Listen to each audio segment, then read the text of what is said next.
a living history production. Hello and welcome to Peter Hart's Military History Podcast, and this is a special live from Gallipoli, and I'm with Gary Bain, who's also, well, I wouldn't say live, comatose is a word I might have used, but he's with me, he's struggled through today, haven't you? Struggled through. You've enjoyed it though, haven't you? Live, TH. I'm live from Gallipoli. Live? Live. I should have realised. Good work. Yeah, we've had a good day today, Pete. We've got a good group. We're out here with 14 people, some of whom we know, some of whom we don't, and we've had a great day. Yeah, it's been wonderful. And better talk through, the person who we've got to pay tribute to is, first of all, our guide, which is Bain Yorkbus. We always say thank you to him. And he's a fantastic bloke. He knows so much, and he's so nice. He's so different from the guide. Me. And he's wonderful. And the driver, Suleiman, who has been absolutely fabulous and got us down in record time and has performed wonderfully. Yeah. We'll mention other people as we go through, mainly by their first names to avoid too much personalising on this. So how did we start? Well, we set off, as ever, 10 minutes early, 5 minutes early for 5 minutes early, so 10 to 9, and we were off at 9. And first of all, we went to the fort at Kilid Bahir, where the gun is, where Sayers performed his amazing feat of strength in lifting a shell to fire, which apparently hit the ocean, or was reported to. And how do you feel because you've been a number of times now at that fort? What do you think when you get to the fort and look at the straits and look at the situation? Yeah, I think actually the straits are the interesting part rather than the gun. You can appreciate, for example, how the Allied ships were turning round, for example, in those straits, and how that exposed them to the mines that had been laid. Generally we get a bit of luck, and there's some shipping there that you can equate to the Royal Navy and French Navy vessels. But must have been such a great sight. 18 huge ships, because they may be pre-dreadnoughts, but they're not small, are they? No, I mean, even today, it still gets massive ships up and down through the straits, and you can imagine what that must have looked like. Yeah, and it was a sunny day, just like it was for us today. So what else? So we stayed there for a bit, and then we went on round through to Helles to V Beach. Now, V Beach was a very special place for me. When I first came to Gallipoli, that was the thing I was most excited about. How do you feel about what they've done to the fort, Gary? You've seen it before the improvements, and now you've seen it with the improvements. What do you think? Well, as always, it's going to be finished next year, and they've been saying that since 2016 when I first came. It's not good. You can quite clearly see the new stone, and it looks. I'm describing it as Walt Disney, frankly. It's not good, but it's their country. It's their fault. They can do what they want with it, but it doesn't improve it. Yeah, for us as battlefield tourists, it's not ideal, but let's hope it when it opens, it weathers. Yeah, it may weather. It may well do, and when you go down and stand on the spit, it's good to have that in the background. It's people can access a lot of photographs on the internet. There's quite a lot of famous photographs of the Dublin Fusiliers, for example, at the little bank. We stood there today. It may not be the same bank, but there's a bank. It's in the same place, isn't it? Yeah, and to have the fort in the background, one of the things I say about Gallipoli is you don't need a great imagination, because you can see it. It's there. And I think that adds to it. And V Beach particularly, to stand there on the spit, look around, think about where those men were landed and the struggle they had to get ashore there. I just think it's a remarkable place, and it's a fantastic start to the day. To start with the landings is a great start to the day. And then we went to the cemetery. We spent a little time thinking about. We don't normally, but the Roman Catholic, what's it called? Padre or whatever. Father, yeah. And it was amazing because one of our guests, Paul, was married in the church that he'd run and that was set up in his memory. It's therefore one of the largest memorials to an individual, because his whole church was built to commemorate the life of Finn. So that was quite interesting. And you quite liked seeing the colonel next to him, didn't you? Yeah, and I think, one of the interesting things, we had a discussion about this, Pete, while we were there. Whilst we were there were people using that beach. They were local people, holiday makers, enjoying their holiday on that beach. But that's how it should be. It is. That is exactly how it should be. So you had the contrast of the cemetery, which people rightfully respect, with life going on around you. Yeah, it's fantastic, and I like seeing people on that beach. It does make you. It's not some. We're not in some sort of morgue. We're not. We've got to live in the present and enjoy it. So after that, we climbed up the cliff to Fort Number 1, and then we went to the Hellers Memorial. And there, you read a quote that you read in one of our podcasts, and I don't know how you feel about it. It's about the chap who had a shell. His name's unforgettable, but I've forgotten it. Rawlinson, Robertson, no, I can't remember. But let's just leave it at the chap had his face blown off, and they put a sandbag over his head. How do you feel when you read a quote like that? Because we stood next to and there's a picture of you. We'll put up pointing to the man's name in memorial. It's a bit harrowing, isn't it? It is a bit harrowing, but the fact remains, this is conflict, this is war. Not everything is surgical. One of the parts of that quote which is actually resonating with me is that they were catching bombs and throwing back. But it was a throwaway remark, as if that's completely normal. And then it talks about the horrific injuries that poor bastard frankly suffered. And it talks about how he died that night. Well, you're suspicious, aren't you? Well, not suspicious. I just think what I would have done, and I would have shot him, because I think it's the kindest thing, and I think that's in fact what happened, because it was a kindness. I think so. Well, people should maybe hear background noise. We're sat in the garden of the hotel. It's lovely, and again, people having their holidays all around us. It's fabulous, lovely atmosphere here. So what did we do then? Well, then we walked across the field past the lighthouse to W Beach, and I think that's always a very special thing. We talked about the evacuation there. My book's still available, chums, or actually, my book may be available. And then we looked at the beach itself, and it was great because there were even more lighters visible than usual, weren't there? I mean, the old lighters from 1915 lying on the beach. They've been there for 105 years. It's amazing, isn't it? Well, it's even oil drums. John and I were standing looking at the oil drums. Obviously, we saw them last year, and there's some change from last year. And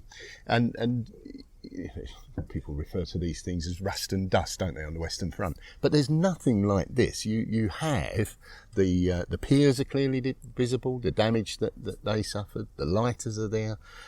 John pointed out that there was a sign of a lighter coming out from the bank there. And you don't get this anywhere else. And I've said it before, you fall in love with Gallipoli. Yeah. It has a draw, and somebody said, walking the battlefield is worth 1,000 pictures. Well, you get 1,000 pictures. They're just in your head.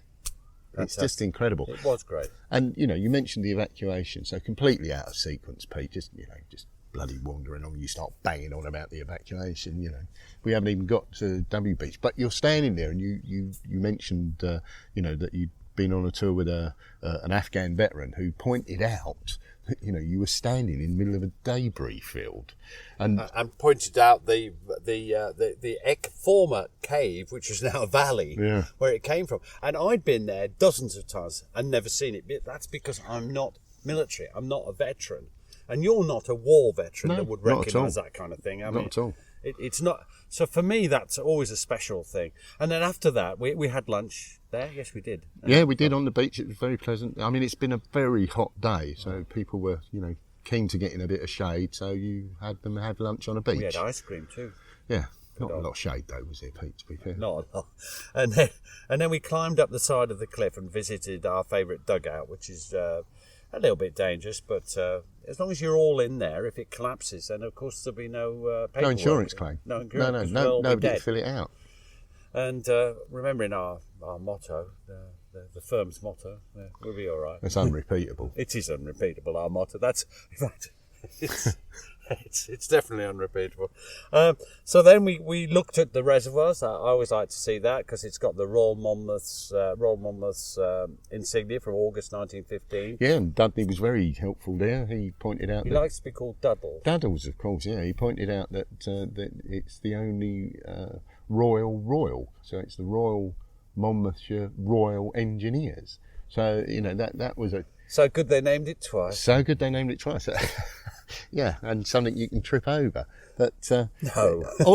all the way around there were trenches everywhere. As you were walking along by the reservoirs and then on up towards Lancashire Landing Cemetery, there were trenches everywhere. I mean, literally everywhere. All over that left-hand side. Yeah. Oh, well, and on the right-hand side where we come over from the lighthouse. It's just great. And you see it and people say, are those shell holes? You say, there's not many shells arriving. I mean, there's some, but most of those shell holes are actually collapsed dugouts. And you can see they're often leading off the trenches. Well, what did we do then? Well, we went and looked at Oh, sorry, I'm tripping over myself here. We went and looked at Lancashire Landing Cemetery. We don't do... Cemeteries they have to be part of a battlefield tour because you have to pay respects at least once or twice a day to the people who lost their lives there, on both sides. But I was particularly interested there because I've been doing some work on the only thing we ever won at Gallipoli, which was the Battle of Imbros on January the 20th of 1918. And when the Goeben and the Breslau came out, and I'm going to tell you all about this live on the boat. When they sank they came out and sank the Raglan and the M18 or 28, who knows. But then they were caught by a combination of Royal Naval Air Service, Royal Flying Corps airplanes that distracted them. Then they ran into a minefield. The Breslau actually sank it, hit 4 or 5 mines, and the Goeben was crippled and only just made it past and beached on Nagara Point, which we saw as we passed Eshiba. And that's a great story. But all the graves of the guys from the Raglan were there. Remember, we saw them. There's a great line of them, which were buried at Imbros, and we're going to see that cemetery where they were buried, and then moved over here. I mean, I posted on Facebook that we were at Lancashire Landing because most people think about 6 VCs before breakfast with W Beach and the Lancashire Fusiliers, and there is a VC in that cemetery. There is. We paid our respects there. But I posted the fact that it was T.S. Hunter, I think, and he was on the Raglan. It had the date of death, and I posted, note the date of death, because he was a casualty from, as you say, the Battle of Imbros. And then one of our good friends, Jim Grundy, immediately posted up, details from when he enlisted. He enlisted in 1909 and further details about him. And that's great, that people reacted to it straight away. Jim Grundy has been a great fan, great supporter, not fan. He's a great supporter of us, and he's helped us so much. And I hope a lot of you will listen to the joint podcast we did on which is coming out on Thursday, which is called, we'll draw a veil over that. What it's called. Yeah. What is it called, Gary? Your idea? Engage brain before speaking. Yeah, what's it called, Gary? It's called Heroes.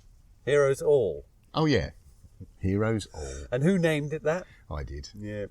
And I hope we have our first ever guest, and that is Jim Grundy, and he's wonderful, and we hope you enjoy that. That should be out on Thursday. Now, so where were we? What were we rabbit? Oh yeah, then we went to Hunter Weston Hill, and I like Hunter Weston Hill. We had a bit of a chat about Hunter Weston. Now, there's a difference between being a bastard and being stupid. Yeah, well, there was a bit of a difference of opinion. Alex, I think, doesn't see Hunter Weston in the same light that you do. And, it's easy to look at him in that way. But as you pointed out, he went from, in January 1914, he was a Lieutenant Colonel? Yes. He went from Lieutenant Colonel to Lieutenant General in 12 months. I went from private to Lance Corporal in 4.5 years, but I did do it several times. Yes, you excelled yourself. In fact, if you added up all your promotions, Gary, as you once worked out, you would have been a Lieutenant General. I would, well, yeah. I'd have been at least a brigadier. And a credit you would have been to. I'm not sure how many stripes a brigadier has, though. At least 3 jokes came to my mind there, but we've been asked, by the way, dear listeners, not to say anything because Matt's got no chance of editing this because they're daily. Oh, excellent. Excellent. But we're on our best behaviour, so I won't describe what came to my mind then. So we were up there, and that's a great. We could see the airfield where an aircraft, I've forgotten his name, but Bunny is his nickname. His nickname was Bunny. Yeah. And he landed, and his airplane was dragged into a niche in the hills, and the niche in the hill is still there. And a friend of ours called Bernard Di Broglio has done some great then and now pictures of the field now and the niche and the aeroplane in it. What a great bloke he is, another great help he's been over the years. So where did we go from then? The French guns. Yeah, we went to the French guns. Now, some idiot had to climb on it. That was you. Oh, yeah. We mentioned the French guns in a number of podcasts because, we keep saying they're still there. We talk about the evacuation, the fact that guns were spiked, but they're still there. And it was interesting because you made a point, and I think people picked up on this. You made a point about the positioning of those guns. Where are they firing at? Exactly, they're firing across towards the Asiatic batteries. Yeah. So we've mentioned they're in the position of honour on that side. some honour. Lads, you've come so far to fight. We'll put you in the position of honour on the right-hand side of the line. It's just so good to have you lovely French people there. You'll enjoy it over there. It's an awful, awful position, to be frank, and you can see how exposed they were to fire. Well, V Beach is their base. Their 2 divisions base, and from Cumcarley you can fire straight into the back of it, and to Fort Ockenaya and others. And it's yes, you can fire into W Beach, but not quite as bad. But then all the way on the right hand side, they're exposed to fire from those batteries. It's incredible. And I salute the French and their efforts because they're also advancing up a bare spur towards a dirty great chasm, the Kerev's-Dare, and it's just a terrible situation. So we looked at the French guns, but they're there and they're not far from the road. It's like a 5-minute walk, and you're there. It's fabulous, and it's now marked. We didn't used to know where. No one knew where it was. And now it's been marked out and properly treated. There's 4 guns in all. 2 of the guns are more accessible than 2 of the others, aren't they? And then from there we went to Doughty Wiley's grave, which is always an interesting point. Just discussed the capture of the village and his actions. And yeah, that was interesting because Alex was particularly upset. She read the quote from Private Flynn. It is Flynn. William Flynn. That said the men were shouting. And what were they shouting? Get down, sir, get down. But he was standing there, erect and proud. Well, she was upset that the orderly, the batman, was killed, and she said, "Well, where's his grave?" That was her exact words, and you can look at it like that, but that's even today. You gave a very good demonstration of things that happened in Northern Ireland. If you had a visit of the General Officer Command in Northern Ireland, and he stood there on a corner talking, you stood with him. Even though you could be at risk or under fire. So that happens. And Duddles raised an example of that. Colonel Duddles. Sorry, we need to give proper respect. We need to give him respect that he has earned. Yes, true, yes. He has. So that was Doughty Wiley's grave. And then from there, we went to the French cemetery. And that's... We've in one sense, we've discussed this. For me, it's a wonderful, beautiful cemetery. The graves are made of angle iron. If you haven't seen it, you can't imagine what it looks like because it looks weird because there's no gravestones. It's angle iron graves. Yeah, I mean they cut off the side arms of them so that they don't look like crosses in some cases for obvious reasons because it's very diverse population in that cemetery. You have Senegalese, you have French, you have everything there, and it is an impressive memorial. It reminds me of waking in the morning and the sun rising and it's a fantastic morning type experience, and it really the monument is wonderful. It concentrates the mind. It does, and I've always liked the French. Well, you've got the ossuaries at the top. We've talked about them before. Oh, well, how come, Matt, I know, do you know Matt, our sponsor, Matt McLachlan? Now, let's be fair, Nat. Oh, we call him Nat now. Now, Matt did some proper work. I remember him doing it and he was saying, how come the French casualties are meant to be about 10 or 11,000, and yet there's 4 ossuaries with 3,000 each in, plus all the graves there, and then there's the Bouvet with 700 Yep. on.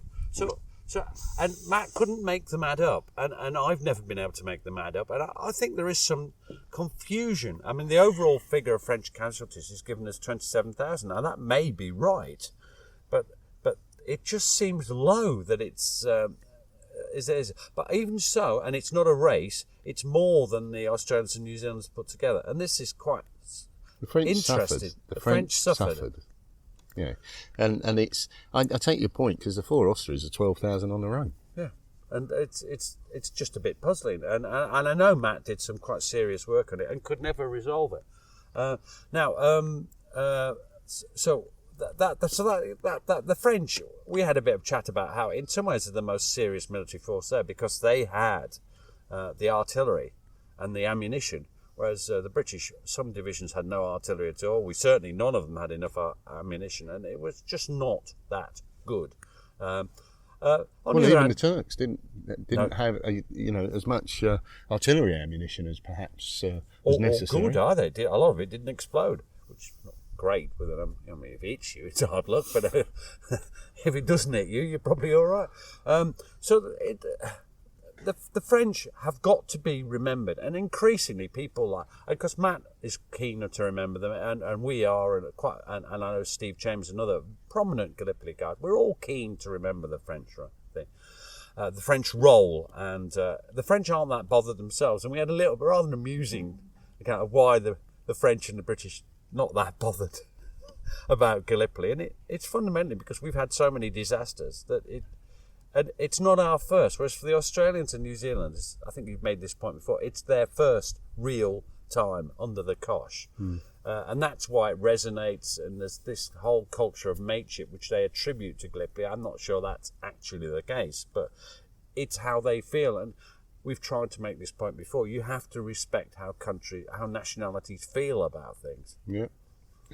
Now we went from there to the Turkish National Memorial, didn't we? Abide Memorial, the big memorial. And there we handed over to two brilliant people. One was Roger, an old friend of mine. And Roger gave us a little bit of ancient history, didn't he? Because he talked us through the fact that it used to be a city called Elias. And that it was a sort of almost Trojan contemporary style city. And he was pointing out all the things. He showed us the huge walls, he showed us this, that and the other, and it made you realise, because the French, who are sometimes weird, actually set about an archaeological dig, which they did for 4 or 5 months rather at Gallipoli, and found loads of ancient remains, and that was quite an interesting piece from Roger, and it showed how cultured we all are.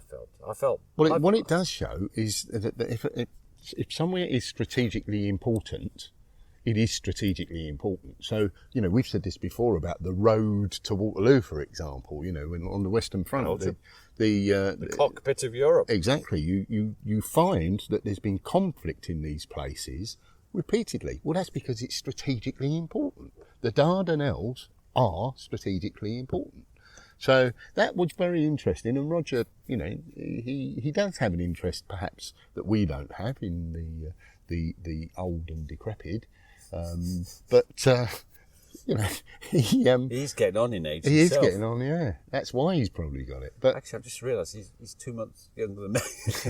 But it was very, very interesting, and then of course, Bulent. Oh, he was brilliant. He was brilliant. What a great guide he is. And tell me how because he brings it home to you about the Turks, about their naming traditions, about their casualty figures, which the British used to ludicrously exaggerate. And he said they now know who the 60,000 people are and can name all of them. Yeah, I mean, he did point out that there'd been some funding over the last 15, 16 years that perhaps wasn't there before. And what that's allowed them to do is they built a huge monument, which looks like an M, frankly, to the Mehmets. And that was back in 1961. That was back in 61. The and they didn't do much else at that time.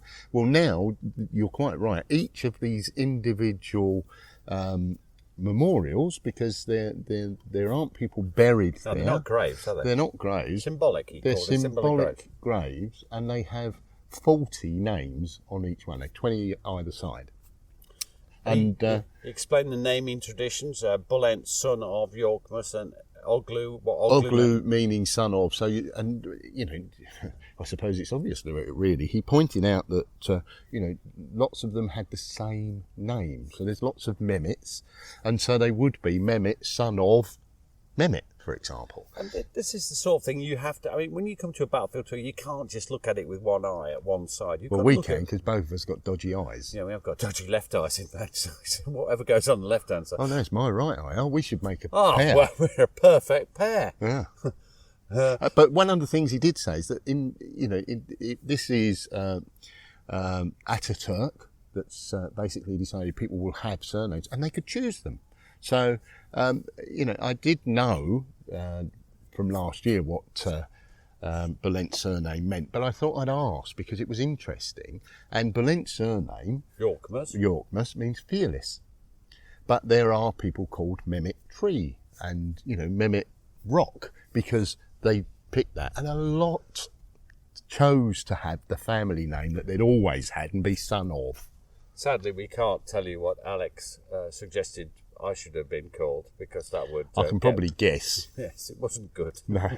But that was really interesting. And then we walked round, we went sort of round to where S Beach is. We didn't go down to S Beach, but you can get an appreciation of the ground. The two sides of it. One, the bit in the bay, is quite difficult to get an angle on, and the cliff that the others climbed up. And then we had a final bit of a discussion about whether the South Wales borders were right to stay where they were, or whether they should have gone back to help them, because there's more there. There's 3 companies there, and that's 3 more. There's only 1 company defending VB. Should they have gone back? But this is one of those questions. They thought there was a division of Turkish troops in the area. If they'd left that, and this is where Colonel Duddles came to the fore, in my view, because he put the case very brilliantly. You've got one thing to do it. Don't mess about. Just do it and hold that ground so that when the others come forward, if you abandon that ground, then for all you know, a Turkish regiment could appear and seize it. And there were cases at Gallipoli where this happened, the most famous of them being Scimitar Hill during the Suvla fighting. They moved a battalion off and the Turks moved on it and they never took it back again. So I thought that was an excellent contribution by Duddles. Yeah, it is, because, if you don't do your job, then others may not be able to do theirs, or they may suffer as a result. So he's absolutely right. There is initiative shown, as we've discussed in previous podcasts, but sometimes the right initiative is to do your job. Whatever you've been told to do, and do it well. Now that basically brought our day to an end. It was an early start, and so we finished early today, and we got back really early to the Hotel. That's the name of the hotel at which we're staying. Other hotels are available in the Gallipoli area without such silly names. Yeah, but it was so close that we got back. You wouldn't get back quite so quickly to others. Right, on that note, we'll perhaps leave you. Anyway, I hope you'll join us every day for this tour. There's about 5 or 6 more days to come. And we'll just be doing this, reviewing our day, and having a chat about what we feel about what we've experienced. And thank you very much, Matt, for hosting it. Cheers, Pete. Cheers, Gary.